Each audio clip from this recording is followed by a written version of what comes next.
Where are they? Margaret's voice cracked through my office like thunder shattering a quiet night.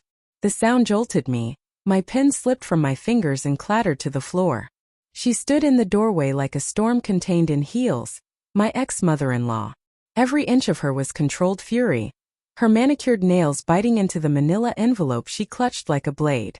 Behind her stood Amanda, my ex-husband's sister, her expression just as tight and simmering. Where are who? I asked, forcing calm into my tone while signaling my assistant to hold all calls. It had been 5 years, 5 blissfully silent years, since my divorce from their beloved David. I'd built walls, distance, and peace. I'd hoped never to see a single Henderson again. But there they were, uninvited, resurrecting old ghosts. Don't play dumb, Victoria, Margaret spat, heels snapping against the marble as she stormed toward my desk. Our grandchildren. David's children. The ones you've been hiding from us for the past 6 years. For a heartbeat, the room went soundless. Her words buzzed in my ears like static. What children? I whispered, my throat suddenly dry. David and I never had kids. Amanda stepped forward, her eyes bright with fury. She yanked the envelope from her mother's grip and scattered its contents across my desk. Photographs slid over my case files, faces and colors blurring together. Stop lying, she hissed. We've seen them. My hand shook as I picked up one of the photos. 2 children, a boy and a girl 5 or 6, laughing under sunlight. Their dark hair gleamed. Their smiles, God, their smiles, felt familiar in a way that made my stomach twist. But I didn't know them. I had never seen those faces in my life. I don't understand, I murmured. These aren't my children. David and I tried for years, you remember that. That's why we divorced. We couldn't have kids. Margaret's eyes flared. More lies. We have proof. Medical records showing you were pregnant. Birth certificates. School enrollment forms. Everything. My heart lurched. That's impossible, I whispered. I was never pregnant. Never gave birth. We tried treatments but they all failed. You know that. But they weren't listening. Get out, I said finally, standing, my palms trembling but my voice steady. I don't know what game you're playing but you need to leave. Now. Amanda gave a cold, humorless laugh. Or what? You'll move the kids again? Hide them in another state like last time. Last time. I blinked. What are you talking about? I don't have children. I've never moved anyone. Margaret's hand shook as she pulled out her phone. We're calling our lawyer. We have rights as grandparents, Victoria. You can't keep them from us forever. Fine. 2 could play that game. I reached for my phone, trying to keep my pulse from showing in my voice. Let's get the lawyers involved, I said evenly. Because I can prove beyond any doubt that I've never had children. I dialed Sarah, my divorce attorney, the one person who had seen the Hendersons' full cruelty up close. When she answered, I didn't waste a breath. Sarah, I need you at my office. David's family is here. They're claiming I've been hiding children. They have photos and documents. There was a long-waited pause. Then Sarah's voice came through, sharp, calm, dangerous. Don't say another word.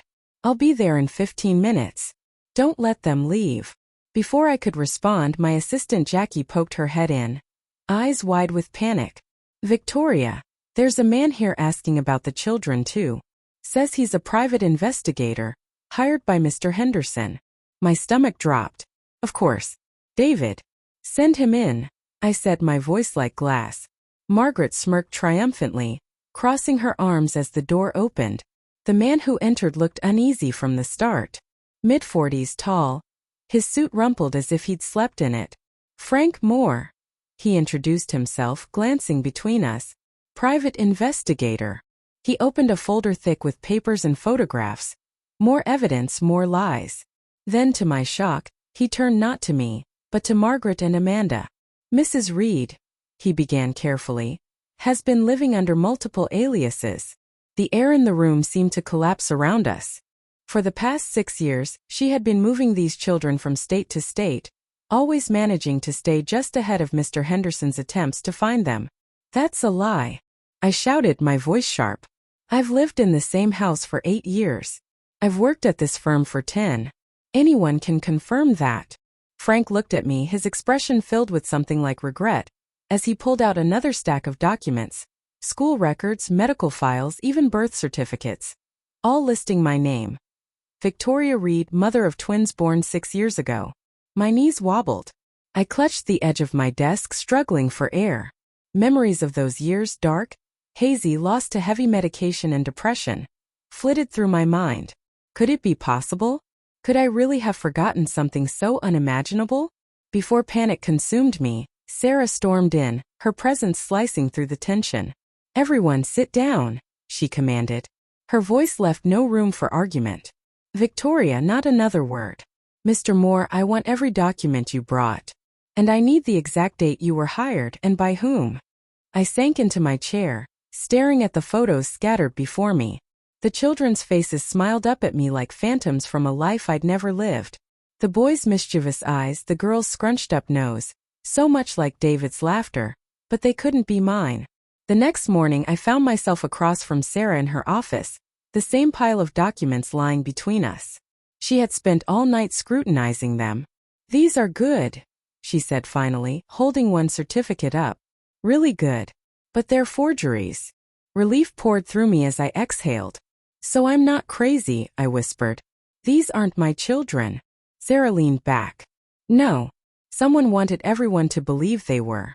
The real question is why." I picked up a photo again, the faces so familiar. "They look like David," I murmured. "And the timing, maybe they're real, just not mine." Sarah's eyes sharpened. "Be honest. Any chance at all you could have had children during that time?" I shook my head. "No. I was depressed, yes, but not detached from reality. Fertility treatments failed. David was already pulling away. I would have remembered if I were a mother." Sarah nodded. "Then our next step is finding out whose children these are, and why your ex's family thinks they belong to you." Her phone buzzed. She glanced at it, frowning. "Speaking of David, he just filed for an emergency custody hearing. He claims you kidnapped his children 6 years ago." Shock froze me. "He can't do that. There are no children." "Sit," Sarah said firmly.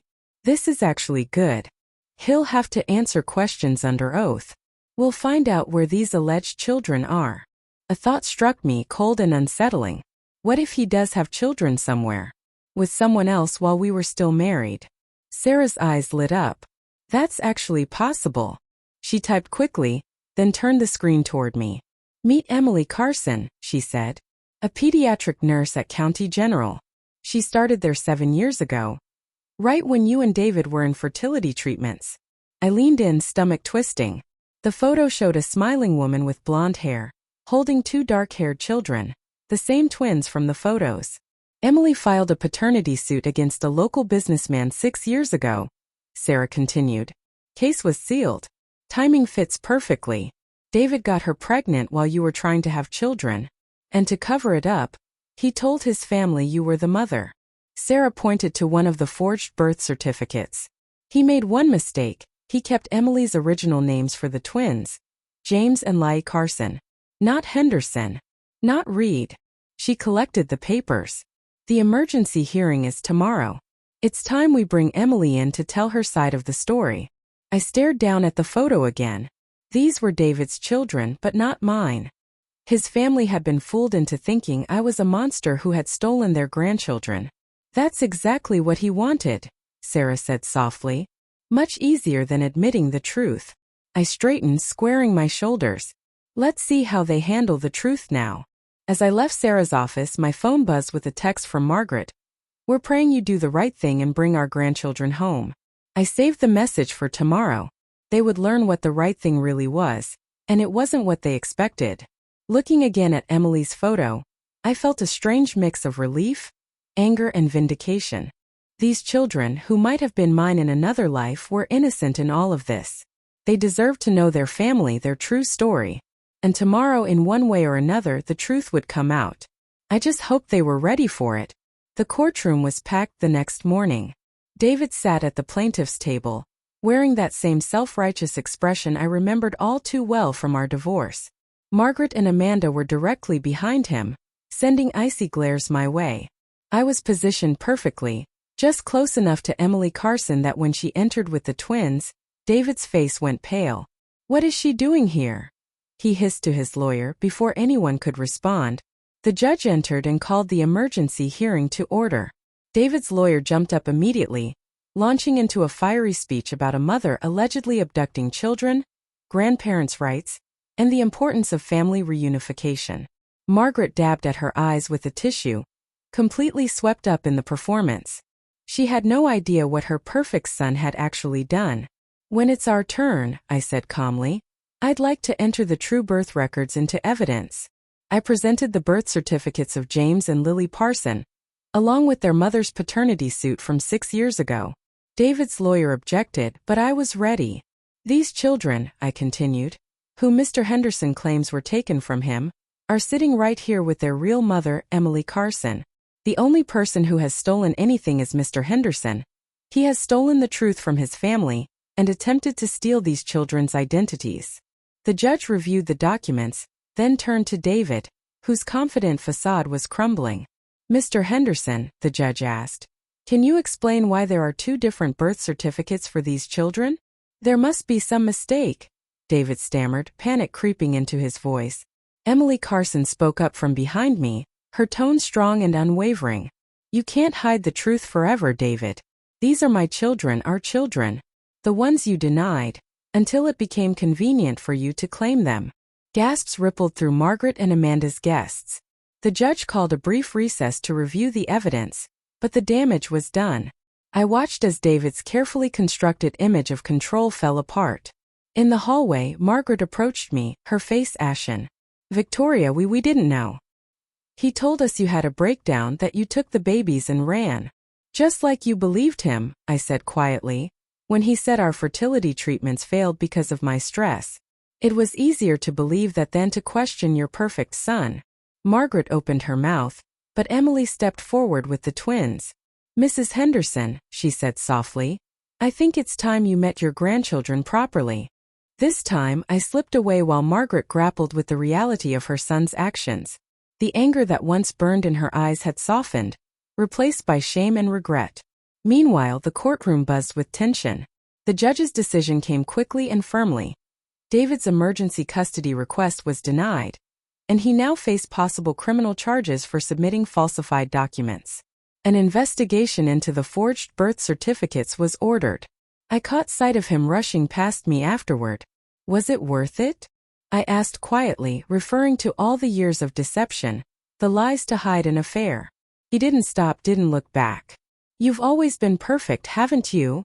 he muttered bitterly. "The accomplished lawyer. The innocent victim. You have no idea what it's like to disappoint everyone." I cut him off sharply. "No. But I do know what it's like to be disappointed by you, by your family, and by their eagerness to believe the worst about me instead of the truth about you." 6 months later, I received a letter from Emily. Inside was a photo of the twins at their 7th birthday, surrounded by the Hendersons, David noticeably absent, serving time for document fraud.